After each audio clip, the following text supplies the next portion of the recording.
Bonjour à tous, bien-aimés, bienvenue sur Vie TV.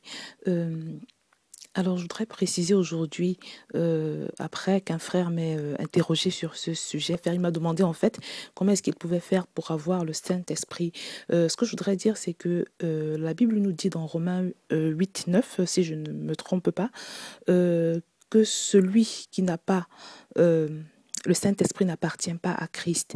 Ce qui me fait croire, bien-aimé, que si tu as vraiment reçu Jésus-Christ dans ta vie, si tu lui as soumis ta vie, si tu as sincèrement accepté Jésus comme ton sauveur, ton Seigneur et ton sauveur personnel, à ce moment-là, le Saint-Esprit est venu habiter en toi. Et ce que je voudrais te dire, bien-aimé, c'est que ce n'est pas le fait que le Saint-Esprit soit en toi qui va changer ta vie, comme je l'ai dit dans la précédente vidéo, mais ce qui change la vie en réalité, c'est la place que tu donnes à ce Saint-Esprit. Ce qui va faire la différence, ou bien si tu veux, ce qui va tout déterminer, c'est la place ou la considération que tu vas donner à ce Saint-Esprit. Je voudrais encore aujourd'hui, bien aimé, souligner l'importance d'être fortement conscient de ce Saint-Esprit en toi, de sa présence, de l'honorer et de te laisser conduire en toutes circonstances par lui. En réalité, c'est ce qui fera la différence, c'est ce qui change véritablement la vie. Je voudrais te dire, mon frère ou ma sœur, que Satan n'a pas peur, ou si tu veux, Satan ne craint pas que que tu confesses le Saint-Esprit, que tu te rendes dans une église, je sais pas, 2, 3, 4 fois par semaine. Satan ne craint pas tout ça. Parce qu'il sait que c'est pas vraiment ces choses-là qui ont de l'incidence dans ta vie. Mais ce qui change la vie, ce qui a de l'incidence dans ta vie, c'est à partir du moment où tu réussis à établir ce contact avec le Saint-Esprit de Dieu. C'est à partir du moment où tu réussis à avoir la bonne attitude, l'attitude qui pousse le Saint-Esprit en toi à se manifester.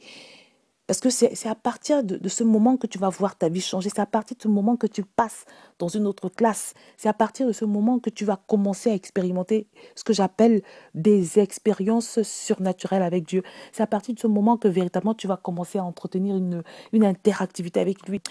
Que tu vas commencer à ressentir sa présence, que ta vie va véritablement être transformée. Ce que Satan, qui est l'ennemi de ton âme, craint par-dessus tout, bien-aimé, c'est que tu entres dans cette relation intime, cette relation vraie, cette relation où tu touches Dieu, où tu reçois de lui.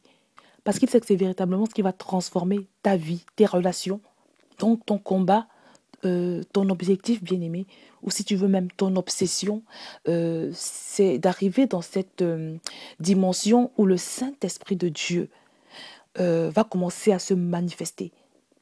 Ça va te révolutionner ta vie, bien-aimé. Là, tu vas véritablement passer à un autre cap. C'est ce qui fera toute la différence dans ta vie. Donc, plus que jamais, bien-aimé, sois conscient de ce Saint-Esprit en toi. Ne l'oublie plus jamais, ne l'ignore plus jamais.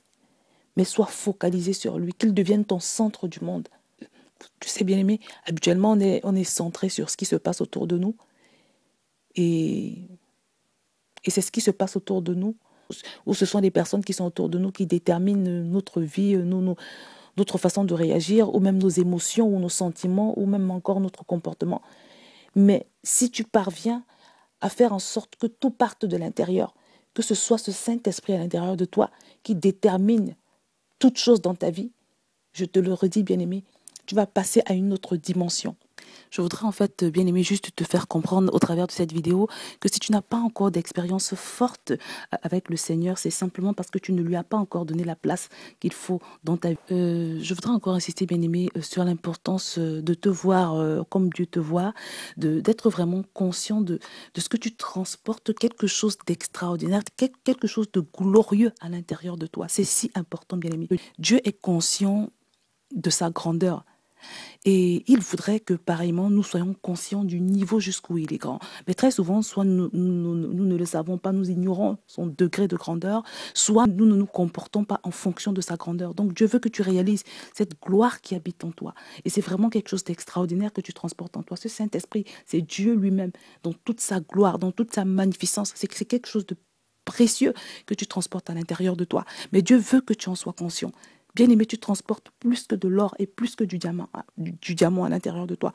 En réalité, tu n'as même pas que la paix, la joie, qui sont les fruits du Saint-Esprit. Tu as tout ce que Dieu a, mais cela ne sera manifeste qu'à partir du moment où tu vas en être conscient. La parole de Dieu, par exemple, nous dit que Dieu est un feu dévorant. Ça veut dire que toi également, tu es un feu dévorant. La parole de Dieu nous dit que Dieu est puissant. Ça veut dire que toi également, tu as de la puissance à l'intérieur de toi. Mais tout cela n'est manifeste qu'à partir du moment où tu en prends conscience. Et aujourd'hui, donc, bien-aimé, je voudrais vraiment insister sur... Il faut désormais que tu te vois comme quelqu'un de, comme je l'ai dit dernièrement, rempli de paix, rempli de joie. Parce que en réalité, c'est ce que tu as, c'est ce que tu es. Il faut que tu te vois comme quelqu'un d'élevé. Parce que ton Dieu est élevé, il est immensément grand. Le Seigneur m'a donné un jour l'exemple de... Vous savez, les gens de famille royale. Quand tu nais dans une famille royale, quand un enfant qui est né dans une famille royale, quand il est tout petit, il n'en a pas vraiment conscience. Mais il arrive forcément un moment où il prend conscience de son statut royal. Et vous savez, quand on est d'une famille royale, il y a des habitudes qu'on a, il y a une manière de se tenir, il y a une manière de se considérer, bien aimé. Donc, c'est très important que tu saches que en réalité, tu es le fils d'un roi. Je suis la fille d'un roi. Nous sommes tous les enfants du grand roi. Et cela tient tellement à cœur à notre Dieu que nous puissions être conscients de ce statut royal, de cette élévation, de cette gloire, de cette grandeur. Bien-aimé, Dieu veut que tu sois distingué dans tout ce que tu fais parce qu'il est distingué. Dieu veut que tu manifestes tout ce qu'il est parce qu'il dit qu'il vit en toi. Je ne sais pas si tu réalises, bien-aimé. Et c'est tellement déterminant, je vous assure, bien-aimé. Alors, je vais prendre l'exemple de deux chrétiens. Imaginons un chrétien qui sait tout ça, qui sait toutes ces choses-là que je partage avec vous ce matin, mais qui ne fait rien, qui vit ordinairement. Et un autre chrétien qui veut et qui tient et qui a compris qu'il faut qu'il manifeste ce qu'il est et ce qu'il a en lui. Bien-aimé, ce sera deux vies totalement différentes. Parce que comme je le dis toujours, Dieu agit en fonction de la foi que tu as, que tu manifestes. Donc si tu veux vraiment que ta vie change, si tu veux véritablement expérimenter Dieu dans toute sa grandeur, si tu veux expérimenter la manifestation de l'Esprit de Dieu en toi, obéis à la règle de Dieu, parce qu'il y a une règle que Dieu a établie par rapport à ça. C'est que tu crois et que tu démontres. Démontrer, c'est commencer à changer de comportement, à te voir autrement, commencer déjà à être conscient de ce que tu es, comme un prince est conscient de ce qu'il est, et manifester la distinction qui va avec, et manifester le comportement qui va avec. Du moins, travailler pour manifester le comportement qui va avec. Un prince, par exemple, il perd jamais de vue son statut royal. Il fait très attention à tout ce qu'il dit, à tout ce qu'il voilà, tout ce qu'il peut manifester comme attitude. C'est pareil pour nous. Bien aimé, et je le redis, c'est ça qui fait toute la différence.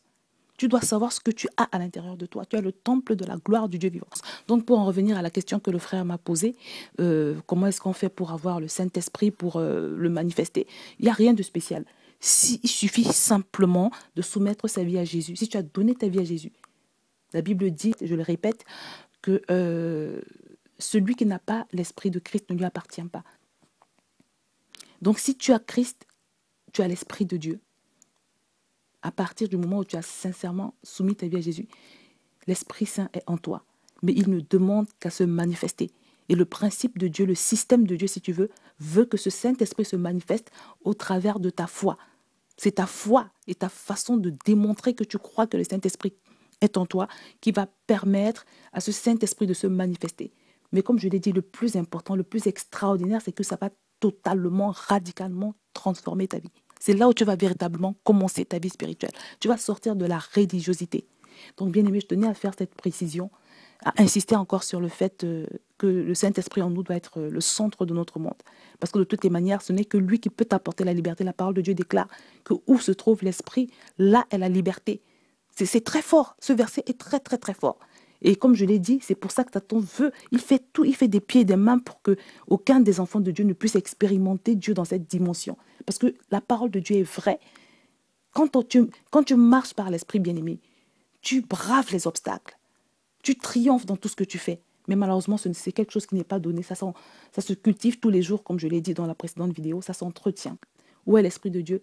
Là se trouve la liberté. Donc si tu arrives à manifester le Saint-Esprit en permanence, bien-aimé, tu seras libre. Libre de toutes tes afflictions, libre de toutes tes addictions, libre de tous tes liens, libre de tous tes états d'âme négatif, si je peux dire ça comme ça.